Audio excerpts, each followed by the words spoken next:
ನಾವೆಲ್ಲ ಚಿಕ್ಕ ಮಕ್ಕಳಲ್ಲಿ ಒಂದು ಮಾತು ಕೇಳಿದ್ದೀವಿ, ಆನೆ ಬಂತೊಂದು ಆನೆ, ಯಾವ ಊರ ಆನೆ, ಬಿಜಾಪುರದ ಆನೆ, ಇಲ್ಲಿಗೆ ಯಾಕೆ ಬಂತು, ಹಾದಿ ತಪ್ಪಿ ಬಂತು, ಬೀದಿ ತಪ್ಪಿ. ಯಾಕದು, ಏನು ಪದ್ಯ ಅದು? ಅದು ಈ 1565 ರಕ್ಕಸಗಿ ತಂಗಡಿ ಯುದ್ಧದ ನೋವಿನ ಹಾಡು. ಬಿಜಾಪುರದವ್ರು ಬಂದು ಈ ಸಂಪತ್ತನ್ನೆಲ್ಲ ಕೊಳ್ಳೆ ಹೊಡ್ಕೊಂಡು ಹೋಗ್ಬೇಕಾದ್ರೆ ಯಾವುದೋ ಒಂದು ಹಳ್ಳಿಗೆ ದಾರಿ ತಪ್ಪಿ ನುಗ್ತದು. ಆಗ ಹಳ್ಳಿಯವ್ರು ಮಾತಾಡ್ಕೋತಾರೆ, ಆನೆ ಬಂತೊಂದು ಆನೆ, ಯಾವ ಊರ ಆನೆ, ಬಿಜಾಪುರದ ಆನೆ, ಇಲ್ಲಿಗೆ ಯಾಕೆ ಬಂತು, ಹಾದಿ ತಪ್ಪಿ ಬಂತು, ನಮ್ಗೆ ಬರಂಗಿಲ್ವಲ್ಲ, ಬೀದಿ ತಪ್ಪಿ ಬಂದು ಕಳಿಸ್ಬಿಡಿ ಇದೆಲ್ಲ ತಪ್ಸ್ಕೊಂಬಂದ್ಬಿಡಿದೆ ನಮ್ಮ ಕಡೆಗೆ ಅಂತ.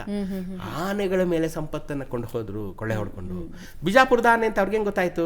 ಹೆಂಗೆ ಅಂದ್ರೆ ಪ್ರತಿಯೊಂದು ಅವಾಗ ರಾಜರ ಆನೆ ಮೇಲೂ ರಾಜಲಾಂಛನ ಇರ್ತಾ ಇತ್ತು. ಈಗ ನೀವು ನಮ್ಮ ದಸರಾ ಆನೆಗಳನ್ನು ನೋಡಿ, ಎಲ್ಲ ಬಿಟ್ಟಿರ್ತಾರಲ್ಲ ರಾಜಲಾಂಛನ, ಗಂಡು ಬೇರುಂಡ ಲಾಂಛನ ಎರಡೂ ಕಡೆ ಬಿಟ್ಟಿರ್ತಾರೆ, ಬರ್ದಿರ್ತಾರೆ. ಹಾಗೆ ಪ್ರತಿಯೊಂದು ಆನೆ ಮೇಲೂ ಅದು ರಾಜಲಾಂಛನ ಇರ್ತಾ ಇತ್ತು.